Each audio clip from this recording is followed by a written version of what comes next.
Here's how to get Gmail on your desktop in 2026, step by step. If this helps you, make sure to subscribe for more quick guides. First, open Google Chrome on your desktop. In the address bar, type gmail.com and press Enter. Sign in with your Google email and password if you're not already logged in. Once Gmail is open, click the three dots in the top right corner of Chrome.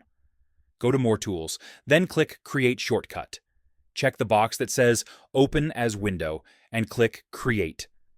Now Gmail opens in its own window, just like a desktop app. You can pin it to your dock or taskbar and open it anytime with one click.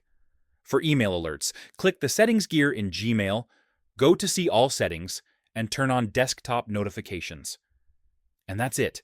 You now have Gmail on your desktop for fast and easy access.